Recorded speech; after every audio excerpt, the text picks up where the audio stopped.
the popular Thursday Next series, which began with The Air Affair and continued through books like Lost in a Good Book and The Well of Lost Plots, for which he won the Woodhouse Award for comic fiction.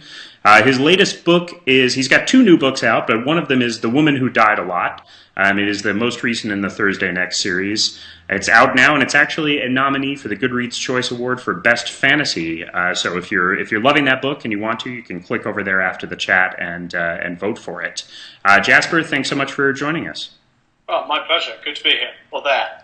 I don't know, where am I? I suppose I'm here, there, and everywhere. You are many places at once right now. You're live on the internet. So why don't you start just by telling us a little bit about where we're at in the story of the Thursday Next series and what's going on with with the new book. It's a hard one, and anyone who's read the series will know that it's almost impossible to explain quite what is going on without making it sound like complete and utter nonsense.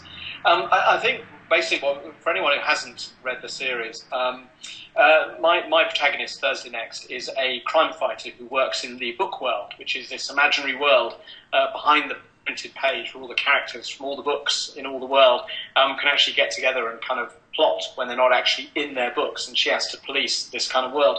That is generally the conceit of the entire series, 7 books now. But Thursday has not only this, crime-fighting world inside the book world, but she also has her own alternative world, universe that she lives in, which is very much like the United Kingdom, only more so, as I describe it. And The Woman Who Died a Lot, which is the latest in the series, it is really about her going back to her imaginary Swindon, where she lives, and kind of dealing with all sorts of domestic problems, which if you understand or know the series, they border somewhere between sort of absurd, ridiculous, and silly. Hopefully never stupid, but also I think amusing, perhaps. Right. It's a strange series to describe, and I'm sort of possibly marketing and publicity's worst enemy. I mean, when they see me coming, they just run away screaming.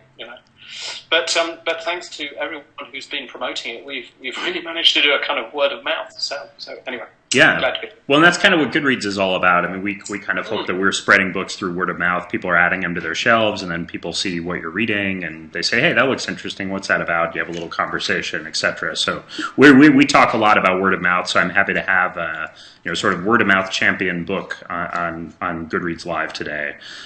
So actually, you brought up the idea that. Your books are kind of a marketing nightmare because what genre are they? Like we've got them in fantasy, but they're kind of these genre bending. They're crime novels, they're humor, they're fantasy. There's science fiction elements. I mean, what's your sort of take on genre, and how do you think about it when you write, or do you think about it at all? I try not to think about it at all. I regard a sort of genre as the measles of the book world. I think it's a construct which allows marketing and publicity to essentially better sell their wares. I mean, I think that's essentially what it is, really. Which I think is a kind of a shame. And the way I look at it is that I have absolutely no academic qualification to be an author. So when I started writing books, I had no idea that you couldn't mix genres, which apparently, or used to be, one of the rules. So I quite happily sort of mixed genres and blended everything together into this rather bizarre sort of potpourri. But I think really you could say that my books are kind of metafiction. I describe them as they're essentially sort of books about stories or stories about books. Right. And that's really, really what it's about. They're just about reading and stories and books and the kind of fun we have with all these wonderfully bizarre, imaginary yet real characters that we read about and love. So that ties in nicely to our first reader question, which is from GoodReads member Sarah Frost. Sarah asks, you use a lot of literary references and allusions, obviously, in your Thursday Next series. How do you work out all of those, how they're going to appear, how they're going to work into plot lines in the book? Like, what's that process like? It kind of works a bit strangely because I have a sort of no real plan when I'm writing. I tend to sort of make things up very much as they go along, and I think, you know, what would be a good book to use in this particular situation, and then I will choose one, and if it works, I use it, and if it doesn't work, I don't use it. And sometimes they slot together really well, and other times, you know, they don't.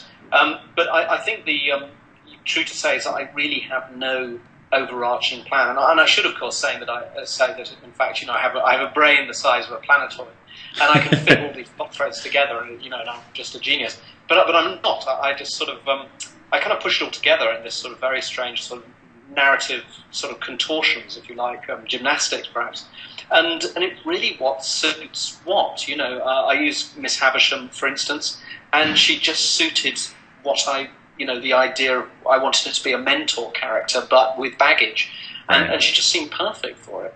So it's really just a case of taking things here, there, and everywhere, chucking them in, see if it works. If it doesn't, take them out. You know, retry them. Yeah. So is there a lot of revision involved in that process then? Yeah, I mean, a great deal. I mean, that's the downside, of course, of having no plan, is that you take a lot of time rewriting and things not working. But for the most part, it's kind of works out. I generally just have a few ideas I want to slot into a book, themes or dares, narrative dares, I kind of call them, and then I just sort of put it all together and see what happens. All right. Let's see. The next question is from Megan Coker. Megan asks, most alternate history timelines tend to feature the narrative in the same time period as our own. Why did you decide to begin Thursday's story in the 1980s? Okay. Well, this is one of those sort of book archaeology kind of questions.